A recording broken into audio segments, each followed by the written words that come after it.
बिस्मिल्लाहिर्रहमानिर्रहीम। अस्सलामुअलैकुम। मोहतरम वालिदैन और प्यारे बच्चों, उम्मीद करती हूँ कि आप सब बखैरियत होंगे। आज मैं आपको नर्सरी क्लास का मैथ्स का लेक्चर दूंगी। आज मैथ्स के लेक्चर में हमारे पास कॉपी वर्क है, हम यानी कॉपी का काम करेंगे। सबसे पहले पेज नंबर 31 ओपन कीजिएगा। आज हमारे पास क्वेश्चन है व्हाट कम्स आफ्टर, यानी ये जो गिवन नंबर्स हैं इसके बाद में कौन सा नंबर आएगा। आफ्टर का मतलब होता है बाद में आने वाला, यानी कम्स आफ्टर बाद में आने वाला। तो आपने ये देखना है कि ये जो नंबर्स गिवन हैं इनके बाद में कौन सा नंबर आएगा। चलिए स्टार्ट करते हैं। ये लिखा है 22। 22 के बाद क्या आएगा? 23।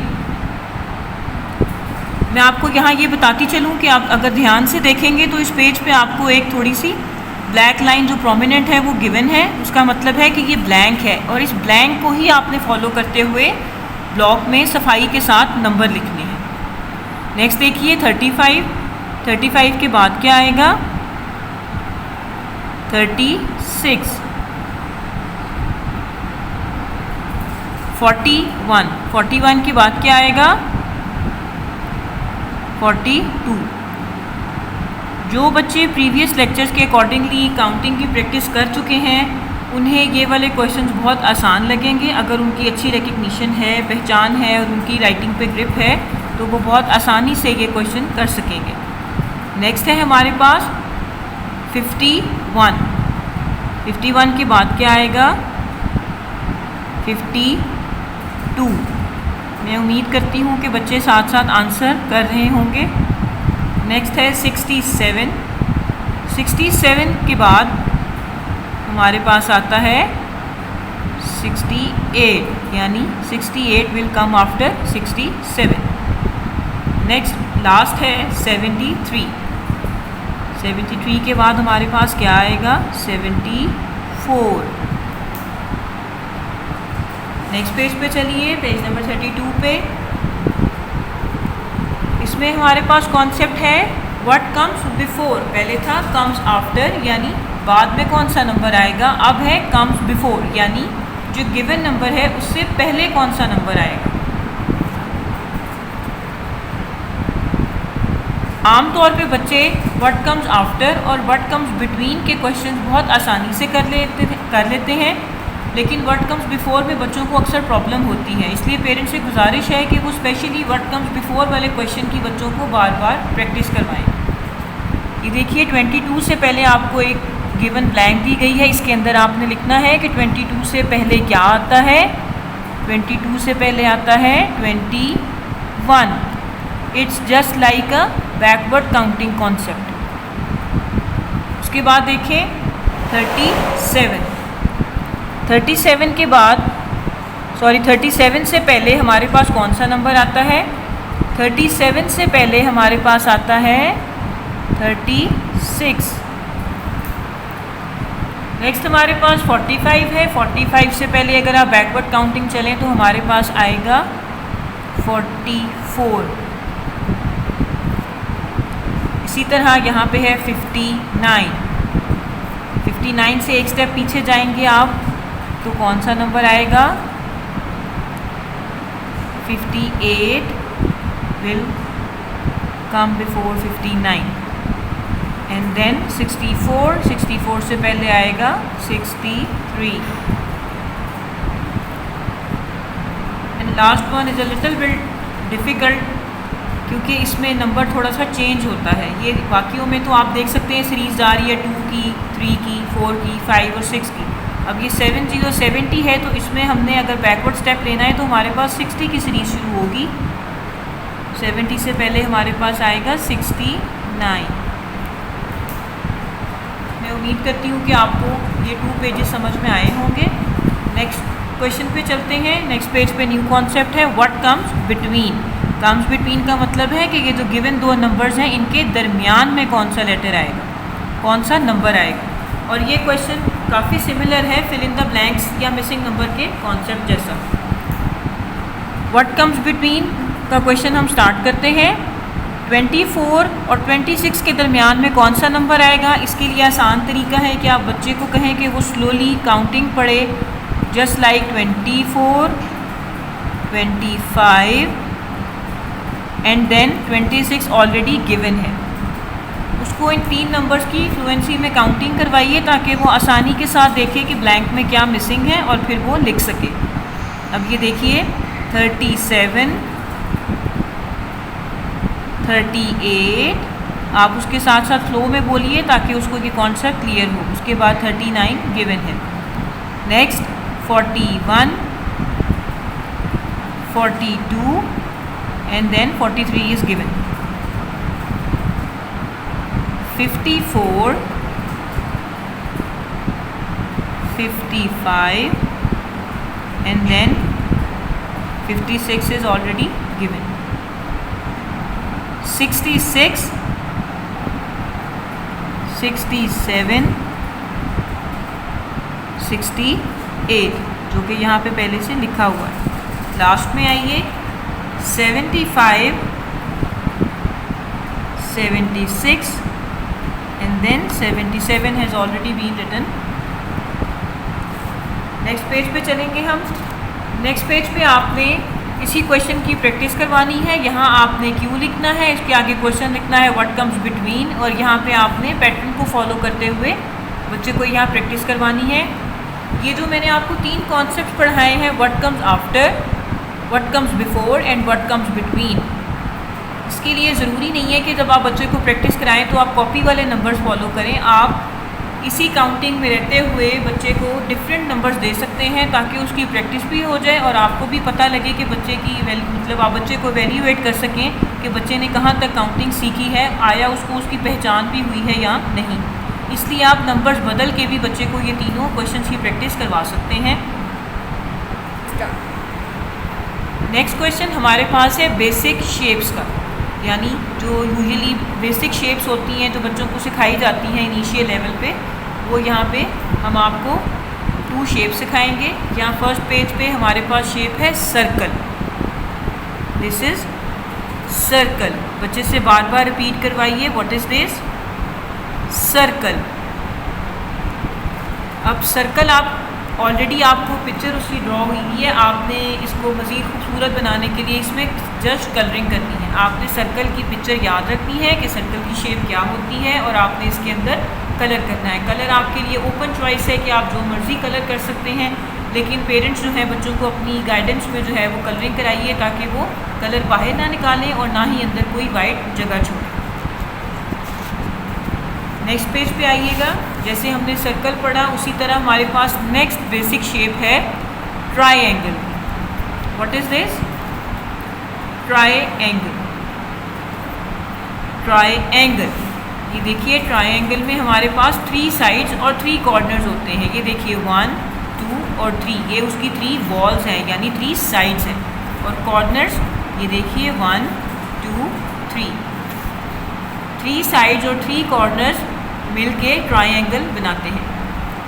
अब जैसे आपको सर्कल में कलरिंग करने के लिए कहा गया है, उसी तरीके से आपने ट्रायंगल में भी अपनी मर्ज़ी का कोई सा भी कलर करना है। कोशिश कीजिएगा डार्क कलर चूज़ कीजिएगा ताकि काम में नीटनेस भी आए और वो कलर खूबसूरत भी लगे। कलर आपने बाहर भी नहीं निकालना और अंदर आपने कोई वाइट जगह भी नहीं छोड़नी। बेसिक शेप्स के दोनों क्वेश्चन बहुत आसान थे, ये जस्ट कलरिंग के लिए आपको काम दिया गया है। नेक्स्ट हमारा क्वेश्चन एक नया कॉन्सेप्ट है बच्चों के लिए भी और पेरेंट्स के लिए भी एट दिस लेवल। ये है हमारे पास काउंटिंग इन वर्ड्स।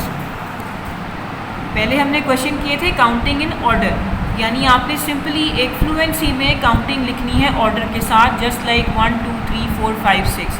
लेकिन अब हमारे पास है काउंटिंग इन वर्ड्स, यानी आपने उस नंबर को, स्पेसिफिक नंबर को आगे उसके स्पेलिंग के साथ मेंशन करना है या लिखना है।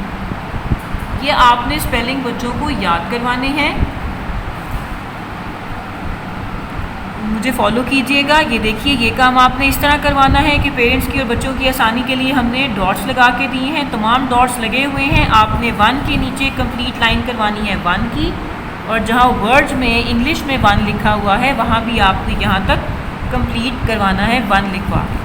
मैं आपको 2 टाइम्स लिख के दिखा देती हूँ ताकि आपको पता लग जाए। और बच्चे को कोशिश कीजिएगा कि बोल बोल के लिखवाइएगा ताकि वो स्पेलिंग बआसानी याद कर सके। बच्चा खुद बोले तो ये ज़्यादा अच्छी बात है। 1 and then he or she will write like this, O-N-E-1। इस तरह अगर वो बोल बोल के लिखेंगे तो उनको याद भी जल्दी होगा। दोबारा देखिए, 1 O-N-E-1।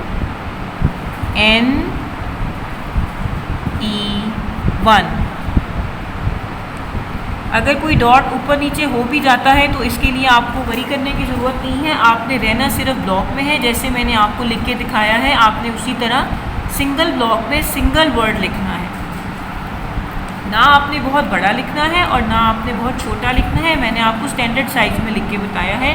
अब यहाँ आपने इसी तरह यहाँ तक 1 कंप्लीट करना है।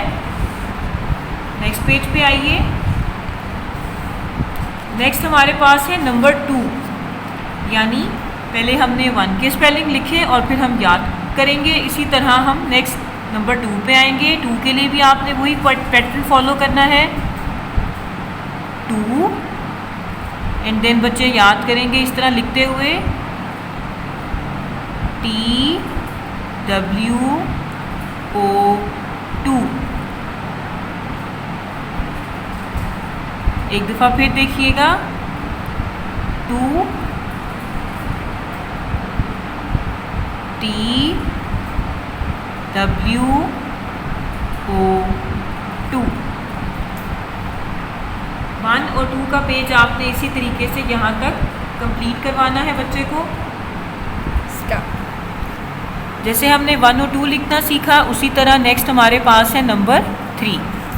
3 को भी आप ऐसे ही पैटर्न के अकॉर्डिंगली लिखेंगे। देखिएगा, फॉलो कीजिएगा। 3 THREE।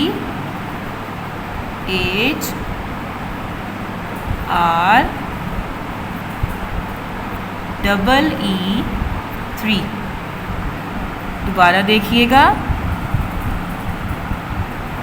3 और इसके स्पेलिंग्स हैं THREE।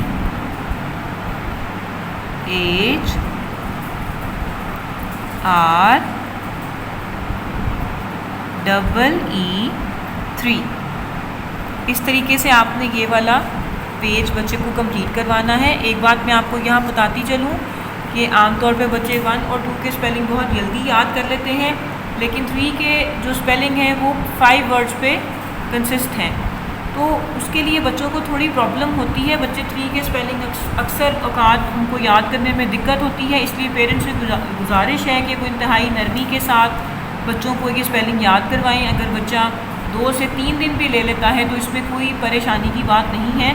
बच्चे को स्पेलिंग सिर्फ अच्छे तरीके से याद होने चाहिए। आपने बच्चे को उसके कैलिबर के अकॉर्डिंगली लेके चलना है। वो जिस तरह से याद करने में आसानी महसूस करे आप उस तरह ही याद करवाइए, लेकिन आपने राइटिंग प्रैक्टिस ज़रूर करवानी है। राइटिंग प्रैक्टिस करने से बच्चा ज़्यादा सीखता है और अच्छे तरीके से याद करता है और गलती का इम्कान जो है वो बहुत हद तक कम हो जाता है। नेक्स्ट पेज पे आइए। नेक्स्ट हमारे पास नंबर है 4, यानी हमने 4 को भी इसी तरह वर्ड्स में लिखना है, स्पेलिंग के साथ लिखना है। ये देखिएगा, 4 की स्पेलिंग भी बोल के याद करें और लिखें,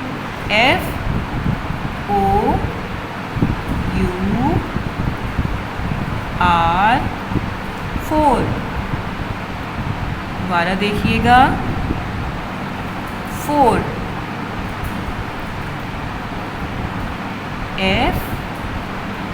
FOUR।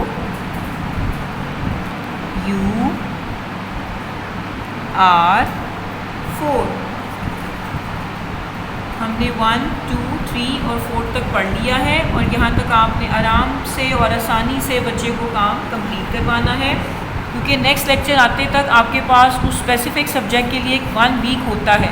तो आप 1 वीक के हिसाब से बच्चे को या अगर आप बच्चा थोड़ा और टाइम ले रहा है तो आप बेशक और टाइम ले लें, लेकिन आसानी के साथ और नरमी के साथ बच्चे को आपने काम करवाना है। नेक्स्ट हमारे पास लास्ट स्पेलिंग है 5 के।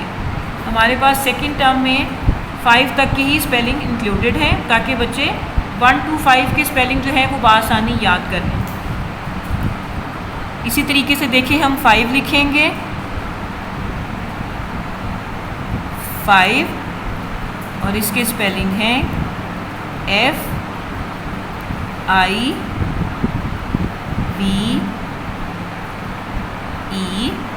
FIVE। दोबारा देखिएगा, 5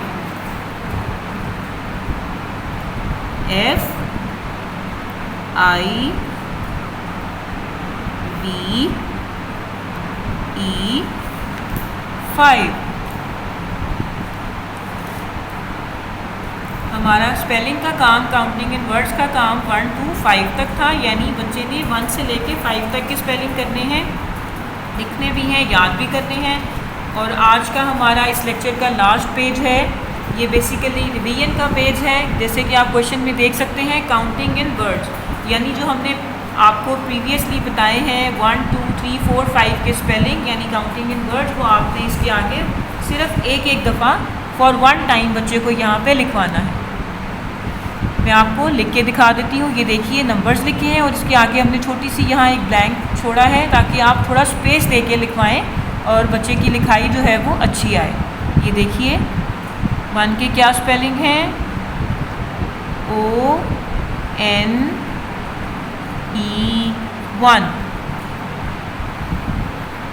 2 के स्पेलिंग लिखेंगे TWO2।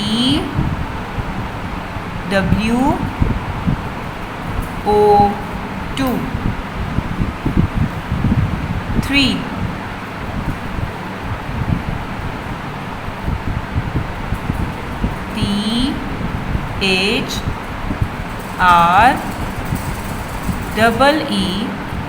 THREE।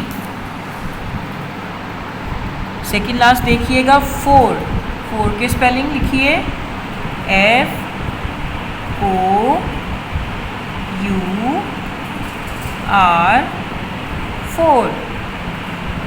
और लास्ट में है 5